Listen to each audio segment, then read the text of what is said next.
नमस्कार विद्यार्थी मित्रांनो, आज आपण पाहणार आहोत जीकेचे एकूण 30 प्रश्न जे सध्याच्या स्पर्धा परीक्षेमध्ये येऊन गेलेले आहेत. चला तर पाहूयात कोणते 30 प्रश्न ते आहेत. प्रश्न पहिला आहे, खानदेशाची कवयित्री म्हणून कोणास ओळखले जाते? याचं बरोबर उत्तर आहे पर्याय क्रमांक 1, बहिणाबाई चौधरी यांना खानदेशाची कवयित्री म्हणून ओळखले जाते.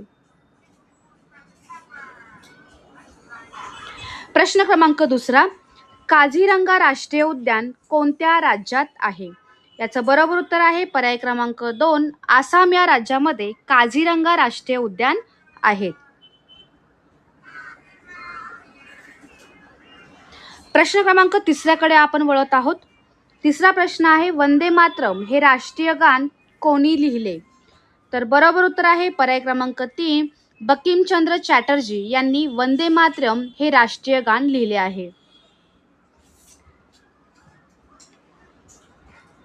प्रश्न चौथा आहे, संयुक्त राष्ट्रसंघाचे आंतरराष्ट्रीय न्यायालय कोठे आहे? तर याचं उत्तर आहे पर्याय 1, हेग या ठिकाणी संयुक्त राष्ट्रसंघाचे आंतरराष्ट्रीय न्यायालय आहे. IMP प्रश्न आहे.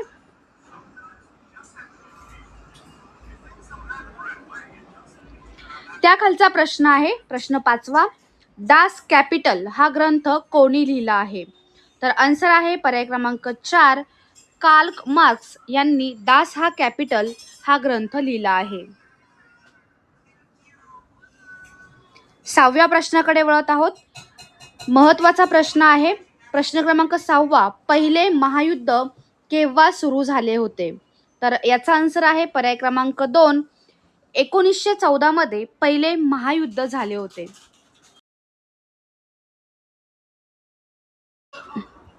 पुढचा प्रश्न आहे प्रश्न क्रमांक 7वा, भारतात राष्ट्रीय विज्ञान दिवस कोणत्या तारखेस साजरा केला जातो? तर भारतामध्ये 28 फेब्रुवारी हा दिवस राष्ट्रीय विज्ञान दिन म्हणून साजरा केला जातो. पर्याय क्रमांक 3 हे याचं बरोबर उत्तर आहे. प्रश्न क्रमांक 8वा, भारतीय संविधानाचा सरनामा म्हणजे काय? तर याचा आन्सर आहे भारतीय संविधानाचा सरनामा म्हणजे प्रस्तावना.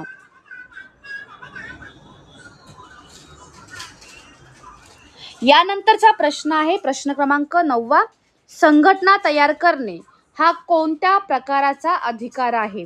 तर उत्तर आहे स्वतंत्राचा अधिकार संघटना तयार करणे हा आहे.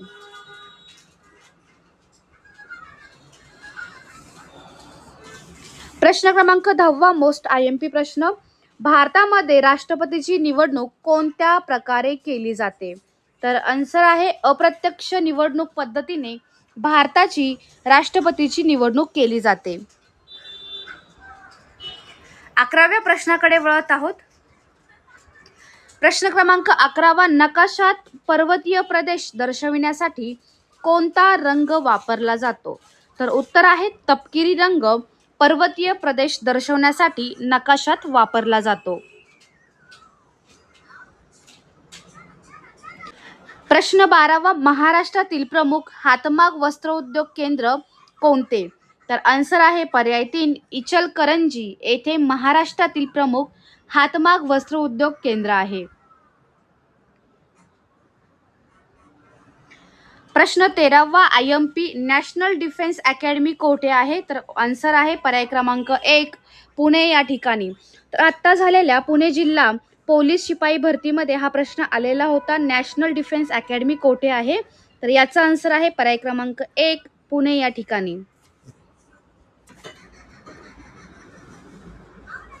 प्रश्न 14वा, नंदुरबार येथे कोणत्या विद्यार्थी गोळीबारात हुतात्मा झाला? तर आन्सर आहे पर्याय 2, शिरीष कुमार हा नंदुरबार येथे झालेल्या गोळीबारामध्ये हुतात्मा झालेला विद्यार्थी होता. पुढचा आपला प्रश्न आहे 15वा, विधवाच्या शिक्षणासाठी अनाथ बालिकाश्रम कोणी सुरू केले? तर महर्षी कर्वे यांनी विधवांच्या शिक्षणासाठी अनाथ बालिकाश्रम सुरू केले आहे. आता हे अनाथ बालिकाश्रम कोठे आहे याचा आन्सर जर तुम्हाला येत असेल तर कमेंट नक्की करा. 16वा प्रश्न आहे, सुभाषचंद्र बोस यांनी कोणत्या पक्षाची स्थापना केली? IMP प्रश्न आहे, मोस्ट खूपदा परीक्षेला आलेला आहे. तर सुभाषचंद्र बोस यांनी फॉरवर्ड ब्लॉक या पक्षाची स्थापना केलेली आहे. 17व्या प्रश्नाकडे वळत आहोत आपण. खालीलपैकी कोणता निष्क्रिय वायू नाही असं विचारलं आहे. तर लिथियम हा निष्क्रिय वायू नाही. तर निष्क्रिय वायू कोणते आहेत? हेलियम आहे, निऑन आणि ॲरगॉन हे जे आहेत ते निष्क्रिय वायू आहेत. आणि नाही असं विचारले म्हणजेच लिथियम हा निष्क्रिय वायू नाही. प्रश्न 18वा. क्षय हा संक्रामक रोग आहे, तर कॅन्सर हा क्वेश्चन मार्क असं दिलेला आहे. तर क्षय हा रोग संक्रामक रोग आहे, तर मग कॅन्सर कोणता आहे? असंक्रामक रोग आहे. प्रश्न 19वा. विजेचा फिरणारा पंख बंद केल्यानंतरही पूर्ण थांबवण्यापूर्वी काही वेळ फिरत राहतो, त्यास काय म्हणतात? तर त्यास पर्याय 4 गतीचे जडत्व असे म्हणतात. वीज गेली त्यानंतर सुद्धा पंखा हा काही वेळ फिरतच राहतो, त्या ज्या क्रिया आहे त्या क्रियेला गतीचे जडत्व असे म्हणतात. पुढचा आपला प्रश्न क्रमांक 20वा IMP आहे. महाराष्ट्रात एकूण किती प्रशासकीय विभाग आहेत? तर एकूण 6 प्रशासकीय विभागामध्ये आपला महाराष्ट्र विभागलेला आहे. तुम्ही प्रथमच आपल्या चॅनलवरती आला असाल तर आपले चॅनल नक्की सबस्क्राईब करून घ्या अशाच प्रकारच्या व्हिडिओसाठी. आणि तुम्हाला कोणत्या टॉपिकवरती व्हिडिओ बघायला आवडेल किंवा त्याची माहिती तुम्हाला हवी असेल तर मला नक्की कमेंट करा, मी त्यावरती व्हिडिओ अपलोड करेल. चला पुढच्या प्रश्नाकडे वळूया आपण. पुढचा आपला प्रश्न आहे प्रश्न क्रमांक 21वा. महाराष्ट्रातील पेंच राष्ट्रीय उद्यान खालीलपैकी कोठे आहे? IMP प्रश्न. नागपूर या ठिकाणी महाराष्ट्रातील पेंच हे राष्ट्रीय उद्यान आहे. प्रश्न क्रमांक 22वा पाहतोय आपण. एकूण 30 प्रश्न या व्हिडिओमध्ये आपण घेत आहोत. तर 22वा आपला प्रश्न आहे, राधानगरी धरण कोणत्या नदीवर बांधण्यात आले आहे? उत्तर आहे पर्याय 3 भोगावती या नदीवर राधानगरी धरण आहे. आता राधानगरी धरण हे कोणत्या जिल्ह्यात आहे याचा आन्सर मला कमेंट करायचा आहे. बघू याचा आन्सर कोणाला येते. पुढचा आपला 23वा प्रश्न आहे IMP. हा सुद्धा मोस्ट IMP प्रश्न आहे. पोलीस भरतीला आता येऊन गेलेला आहे. प्रत्येक पोलीस भरतीच्या क्वेश्चन पेपरमध्ये हा 99% क्वेश्चन्स येतो म्हणजे येतोच. तर 23वा आपला प्रश्न आहे, ग्रामगीता हा काव्यसंग्रह कोणी रचला आहे?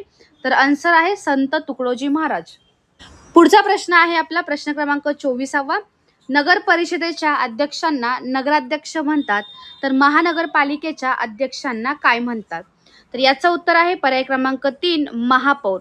महानगरपालिकेच्या अध्यक्षांना महापौर म्हणून संबोधले जाते. पुढचा आपला प्रश्न आहे प्रश्न क्रमांक 25वा. भावार्थ दीपिका हा ग्रंथ कोणी लिहिला आहे? मोस्ट IMP प्रश्न. आन्सर आहे पर्याय क्रमांक 4 संत ज्ञानेश्वरांनी भावार्थ दीपिका हा ग्रंथ लिहिला आहे. प्रश्न क्रमांक 26. मराठवाडा मुक्ती संग्राम दिन कोणत्या दिवशी साजरा केला जातो? तर आन्सर आहे पर्याय 1 17 सप्टेंबर या दिवशी मराठवाडा मुक्ती संग्राम दिन साजरा केला जातो. या खालचा प्रश्न आहे प्रश्न क्रमांक 27वा. मराठी सत्तेचा उदय हे पुस्तक कोणी लिहिले आहे? तर आन्सर आहे पर्याय 2 न्यायमूर्ती रानडे यांनी मराठी सत्तेचा उदय हे पुस्तक लिहिले आहे. 28व्या प्रश्नाकडे वळत आहोत आपण. आपला 28वा प्रश्न आहे, खालीलपैकी कोणत्या क्षेत्राकरिता नोबल पारितोषिक दिले जाते? तो नोबल पुरस्कार हा कोणत्या क्षेत्रासाठी दिला जातो? तर आन्सर आहे पर्याय 4 कला या क्षेत्रासाठी नोबल पुरस्कार दिला जातो. प्रश्न क्रमांक 29. भारतीय राज्यघटनेतील अस्पृश्यता नष्ट करण्यासंबंधित कलम कोणते आहेत? तर कलम आहे 17. भारतीय राज्यघटनेतील अस्पृश्यता नष्ट करण्यासाठी कलम 17 हे वापरले जाते. आणि शेवटचा प्रश्न आहे आपला प्रश्न क्रमांक 30वा. कलिंग युद्धाशी संबंधित नाव कोणते? तर अशोक सम्राट हे जे नाव आहे ते कलिंग युद्ध याशी संबंधित आहे. तर या प्रकारे आपण GKचे मराठीमध्ये एकूण 30 प्रश्न पाहिलेले आहेत आणि या प्रश्नाच्या रिलेटेड सुद्धा काही प्रश्न मी तुम्हाला विचारलेले आहेत. त्याचा आन्सर मला नक्की कमेंट करा. तर तुम्हाला जर व्हिडिओ आवडला असेल तर आपल्या चॅनलला नक्की सबस्क्राईब करा आणि तुमच्या मित्रमैत्रिणींना शेअर करा. अशाच प्रकारच्या व्हिडिओसाठी आपले चॅनल आत्ताच जॉईन करा.